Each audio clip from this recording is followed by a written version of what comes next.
kali ini saya akan mengajak Anda untuk membahas soal yang mungkin luput dari banyak perhatian publik karena sedang hiruk pikuk persoalan cawapres, soal KPK, soal Menteri Pertanian yang dijadikan tersangka dan sebagainya. Tapi kemarin hari Selasa itu DPR baru saja meresmikan Undang-Undang Aparatur Sipil Negara, dan yang cukup mengejutkan di dalam undang-undang itu, di dalam pasal-pasalnya disebutkan bahwa ini memberikan peluang untuk ke TNI dan Polri itu masuk dalam jabatan-jabatan sipil, jabatan ASN, dan ini sebenarnya juga sudah berlangsung. Tetapi sekarang ada justifikasi dalam undang-undang, dan yang lebih mengagetkan lagi ternyata undang-undang itu juga mengatur bahwa pejabat sipil ASN itu juga bisa menduduki posisi-posisi di Polri dan TNI. Saya jujur aja agak sulit membayangkan ini. Mari kita diskusikan soal ini dengan analis politik dan militer dari Universitas Nasional, Bung Selamat Ginting. Assalamualaikum, Bung Ginting. Waalaikumsalam warahmatullahi wabarakatuh. Ya, makin bingung ya kita lihat negara kita ya, Bung Ginting. Ini lelucon politik menurut saya, Bung. Oh gitu ya. Lelucon. Oktober Mob gitu ya. Ya. Karena ini baik pemerintah maupun DPR semakin tidak paham apa itu sipil dan apa itu militer. Lalu tidak paham juga apa itu aparat sipil negara, aparat sipil pemerintah gitu. Alat negara atau alat pemerintah. Lembaga pemerintah atau lembaga negara. Kita tahu, Bung Hersu, bahwa militer dalam hal ini tentu dia aparatur negara. Begitu juga polisi, aparatur negara. Maka posisinya tidak boleh di pemerintahan, apapun alasan. Jadi ini sebenarnya berkelindan dengan usulan dari Mabes TNI waktu itu untuk menambah 8 kementerian dan lembaga yang bisa diduduki oleh TNI. Dari sebelumnya 10, tadinya malah cuma sekitar 6, 8, 10, sekarang 18, Bung Hersu. Nah, jadi ini berkelindan. Kan yang bisa dimasuki ada 18 ya sekarang. Pertama, Kementerian Pertahanan, kedua Kementerian Polhukam, kemudian Sekretaris Militer Kepresidenan, Intelijen Negara, Sandi Negara, Lembaga Ketahanan Nasional, kemudian Badan SAR Nasional, Badan Narkotika Nasional, kemudian juga Mahkamah Agung. Lalu ada usulan yang 8 itu baru-baru ini juga diusulkan, itu Kementerian Koordinator Bidang Kemaritiman dan Investasi, lalu ada Kementerian Kelautan dan Perikanan, ada juga Staf Kepresidenan, kemudian Badan Nasional Penanggulangan Terorisme, Badan Nasional Penanggulangan Bencana, kemudian juga Badan Nasional Pengamanan Perbatasan, serta Kejaksaan Agung. Lalu tambahan lagi adalah kementerian atau lembaga yang membutuhkan tenaga dan keahlian prajurit aktif sesuai dengan kebijakan presiden. Jadi menurut saya ini kesalahan dan kerancuan bahwa kita akan kembali lagi masuk ke era dui fungsi ABRI. Ya. Dalam pengertian militer mempunyai 2 fungsi, fungsi pertahanan keamanan negara dan fungsi sipil. Ini kekeliruan yang seharusnya segera dibenahi. Karena amanat reformasi 1998 kan juga mengamanatkan bahwa penghapusan dui fungsi ABRI. Nah, dengan cara-cara seperti ini, selain usulan tambahan 8 kementerian lembaga, kemudian juga undang-undang aparatur sipil negara membolehkan TNI Polri masuk ke wilayahnya, bahkan seperti Bung Hersu bilang, sipil juga boleh masuk ke wilayah TNI Polri. Ini makin rancu, ini lelucon politik yang harus diakhiri, Bung Hersu. Ya. Oke. Tadi Anda menggunakan dui fungsi ABRI ya, karena di sini TNI dan Polri gitu ya, walaupun sudah betul. Tapi sekarang ini jadi artinya dengan undang-undang ASN ini nanti ya TNI dan Polri itu bisa menduduki posisi-posisi itu. Padahal sebenarnya Polri sendiri sekarang ini, kalau kita ngomong Polri ya, itu kan banyak kita melihat bahwa banyak juga yang sudah overload kan tugas kepolisian ini. Banyak sekali non apa keamanan itu ya. Kan kalau polisi kan lebih pada keamanan ya, keamanan masyarakat dan sebagai kamtipmas lah begitu ya. Iya. Tapi kan banyak di Indonesia ini kan polisi kita juga sebenarnya tugasnya banyak banget, Bung Ginting. Tugas-tugas administratif, misal Samsat, kemudian juga misalnya lalu lintas, segala macam itu kan masuk di kepolisian. Padahal kalau di negara-negara lain ya tugas polisi itu fokus masalah-masalah keamanan dan ketertiban masyarakat kan. Ya, betul. Jadi harus dibedakan ini. Kementerian itu alat pemerintah. Ya. Kementerian itu alat pemerintah. Karena itu TNI dan Polri tidak boleh masuk dalam kementerian. Termasuk di Kementerian Pertahanan, Bung. Harusnya ya. Harusnya nggak boleh. Kalau namanya Kementerian Pertahanan, namanya kementerian, itu alat pemerintah. TNI Polri bukan alat pemerintah, tapi alat negara. Jadi kalau mau masuk di kementerian atau lembaga pemerintahan, itu wajib hukumnya pensiun. Pensiun dini atau alih status begitu. Bukan lagi militer, bukan lagi polisi, tapi dia menjadi sipil negara. Kecuali Bung Hersu adalah lembaga-lembaga negara. Misalnya Sandi Negara, Badan Intelijen Negara. Kalau pakai kata negara boleh, tapi kalau kata kementerian tidak boleh. Kementerian itu alat pemerintah. Ini supaya tidak rancu. Jadi kecuali misalnya pertahanan, lembaga pertahanan keamanan negara, boleh itu. Lembaga sandi negara atau badan siber sandi negara boleh. Badan intelijen negara. Jadi kalau pakai kata negara, maka TNI, Polri, dan sipil boleh masuk di situ karena dia alat negara. Tapi kalau di dalam pemerintahan tidak boleh. Jadi harus itu pensiun. Nggak ada alasan misalnya ya karena membutuhkan. Loh, mereka bisa kemudian pensiun dini. Pilihannya begitu.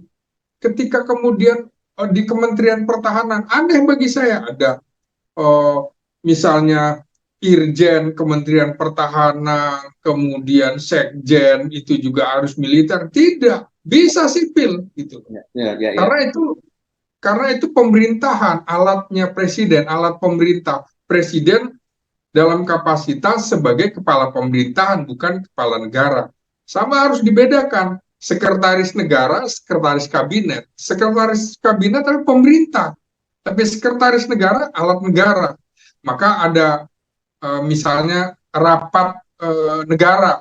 Maka Panglima TNI, Kapolri, Kejaksaan itu boleh. Kemudian juga misalnya Mahkamah Agung itu kan negara, bukan pemerintah, boleh. Kejaksaan juga seperti itu, karena fungsinya yudikatif power, bukan eksekutif power. Kalau di DPR adalah legislatif ya, jadi dia legislatif power. Nah, kemudian yang menjadi masalah adalah bagaimana kalau sipil boleh menduduki jabatan TNI Polri, itu juga ngaco gitu. Sangat ngaco. Iya. Karena begini, silahkan masuk kalau sudah mengikuti wajib militer. Wajib militer di negara manapun rata-rata sekitar 2 tahun. Nah, kemudian setelah selesai wajib militer, maka ditawarkan apakah mau lanjut dinas militer atau kembali ke sipil.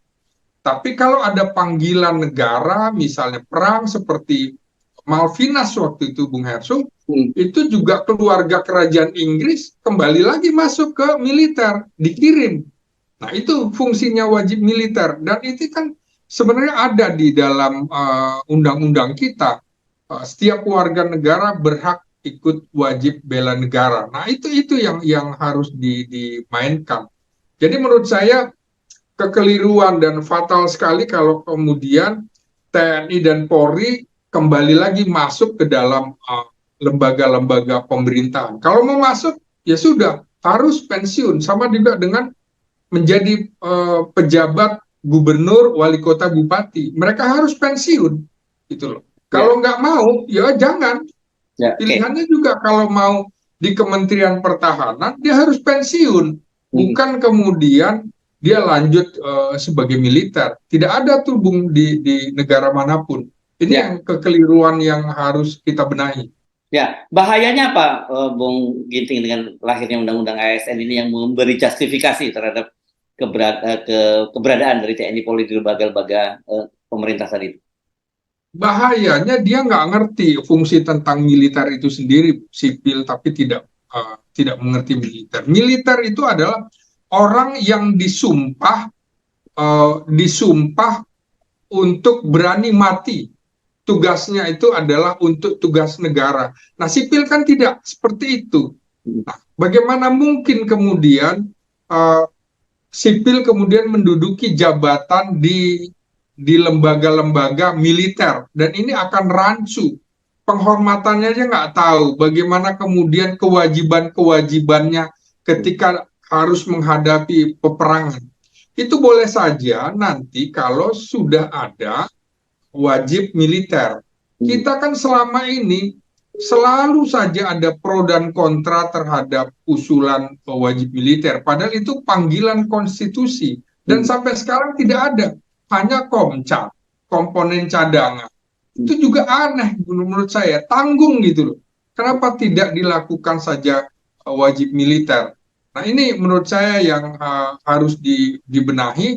Mereka kan harus tahu kalau di institusi militer bagaimana disiplinnya, bagaimana kemudian dia tahu alat utama sistem senjata, alat perangnya. Mereka menjadi bagian dari kombatan gitu. Nah, ini kan tidak gitu. Mereka tidak tahu kombatan dan non kombatan. Sama dengan kepolisian, Bung Hersu. Dalam peperangan itu tidak boleh ditembak, itu nggak boleh karena non kombatan. Ya, Kita juga tidak rancu posisi BRIMOB di mana.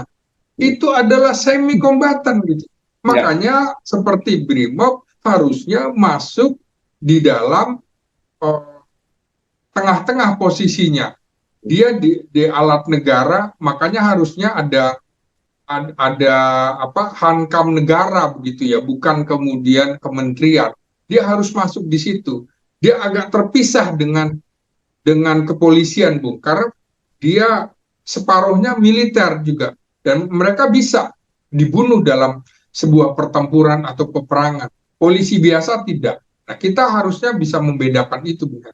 ya. Nah, ini kira apa motivasinya ya? Kan ini memang sudah cukup lama lah keinginan-keinginan dari TNI Polri itu untuk bisa masuk ke lembaga-lembaga pemerintahan begitu ya. Dan selama ini kan terhalang karena tidak adanya undang-undang itu tadi. Dan sekarang ada payung hukumnya undang-undang gitu. Dan tapi yang bikin kaget juga kita kemudian justru malah sebaliknya juga begitu. Dan walaupun saya kira nanti pada prakteknya akan lebih banyak TNI Polri di lembaga sipil, di lembaga pemerintah ketimbang sipil yang kemudian menduduki posisi TNI. Saya kira hampir hampir dibilang mustahil terjadi itu gitu ya, Bung Ginting ya. Ya, ini menurut saya setback ke era Orde Lama dan Orde Baru, Bung Heru. Jadi Hmm. kerancuan-kerancuan ini kita ulangi. Sejarah kelam kita ulangi. Nantinya kita tahu seperti mulai tahun 1980-an, itu hampir misalnya gubernur di Pulau Jawa itu dipimpin oleh militer. Hmm. Begitu juga kemudian di wali kota bupati. Nah, kalau ini yang terjadi dominasi militer, kita setback menjadi ademokratis gitu. Kita tahu bahwa di era Presiden Jokowi juga indeks demokrasi kita turun, Bung Hersu, selama 14 tahun. Itu terburuk dalam sejarah reformasi. Dengan cara-cara begini, bahwa militer mau comeback lagi menjadi dui fungsi ABRI, baik TNI maupun Polri, ini kita seperti mengulang sejarah lama. Ini tidak boleh. Kita pelan-pelan kita menuju ke negara otoritarian, di mana kemudian militer dan kepolisian dianggap anak emas yang bisa melakukan apa saja, dan seolah-olah sipil ini adalah warga negara kelas 2. Ini kita tidak bisa lagi. Kita tahu Bung Hersu dulu kalau mau jadi pejabat dan segala macam masuk akabri, nah, gitu kan. bukan masuk perguruan tinggi umum karena bisa menjadi wali kota dan lain-lain. Nah, kita enggak. Sekarang kita sudah benahi, tapi beberapa kita lihat ada pelanggaran-pelanggaran konstitusi juga sebenarnya ketika TNI dan Polri aktif, kemudian diplot menjadi pejabat bupati dan gubernur. Jadi dalam waktu singkat sehari baru kemudian dipensiunkan atau bahkan beberapa tidak ya seperti misalnya Komjen Iwan Bule Bung, nah itu juga kan bagaimana kemudian dikembalikan. Beberapa Pada juga waktu sama jadi dengan Jawa Barat ya, dia sempat menjabat Gubernur Jawa Barat waktu itu ya. ya Gubernur Jawa Barat itu kan nggak bisa. Kemudian sama dengan kasus Firly begini kan, Komjen Firly masuk KPK, jadi polisi aktif sampai pensiun. Kalau mau masuk lembaga itu mestinya pensiun, Bung Hersu, bukan kemudian menjadi polisi aktif atau militer aktif. Kita juga tahu misalnya kemarin kasus Badan SAR nasional itu juga salah, harusnya Badan SAR negara. Kalau nasional fungsi pemerintah nggak boleh diduduki oleh TNI Polri. Jadi penamaannya aja salah, Bung. Harusnya seperti Badan Intelijen Negara udah betul, Badan Siber Sandi Negara itu udah betul, Badan Nasional Anti Narkotika Nasional itu lain, Badan Nasional harusnya diganti jadi Badan Negara di mana TNI Polri boleh masuk karena fungsinya sebagai aparatur negara, bukan aparatur pemerintah. Jadi presiden bisa menggunakan itu. Nah, ini kekeliruan yang menurut saya kita kembali menuju kepada negara ademokratis atau pelan-pelan menuju ke negara otoritarian lagi, Bung Hers. Iya, iya, iya, iya. Oke, tetapi kan ini sekarang sudah jadi undang-undang, begitu ya. Dan saya kira dengan undang-undang itu kan mereka punya banyak payung hukum yang kuat begitu. Apa yang Anda baca ini sebenarnya targetnya dari lahirnya undang-undang ini? Iya, jadi targetnya adalah bagaimana alat negara ini menjadi alat pemerintah sehingga kemudian presiden atau kepala negara bisa memanfaatkan mereka untuk program-program pemerintah. Itu tidak boleh. Misalnya kayak Indonesia Maju itu program pemerintah bukan program negara gitu. Sama dengan kemarin tema tema HUT TNI juga mendukung Indonesia Maju. Oke, kalau membantu nggak apa-apa. Membantu suksesnya pemerintah boleh sebagai alat negara. Tapi dia bukan alat pemerintah yang ikut dalam kancah itu. Nah, ini kita lihat bahwa kerancuan-kerancuan ini harus di stop. Kemudian juga uh, uh, ini kesempatan sebenarnya bagi para pakar hukum tata negara, pakar hukum ilmu politik mengembalikan kekeliruan-kekeliruan ini seperti amanat reformasi 1998 bahwa banyak kekeliruan-kekeliruan seperti misalnya bagaimana Orde Baru memperbaiki Orde Lama, Orde Reformasi memperbaiki Orde Baru. Kemudian perubahan-perubahan itu kan harus ditindaklanjuti. Yang baik silakan dilanjutkan, yang kurang maka diperbaiki. Kenapa kemudian kekurangan-kekurangan itu kita gunakan kembali gitu? Ini yang seharusnya kita fokus lagi bahwa Mahkamah Konstitusi juga harus paham perbedaan sipil dan perbedaan militer, perbedaan pemerintah dan juga negara, alat pemerintah. Harus kembali lagi bahwa TNI Polri tidak boleh menduduki posisi kementerian di mana itu sebagai alat pemerintah. Dia hanya boleh masuk di alat negara. Jadi silahkan saja ada beberapa lembaga yang boleh, tapi kemudian kalau mau masuk pemerintahan dan juga menjadi posisi kepala pemerintahan daerah, itu wajib hukumnya pensiun begitu.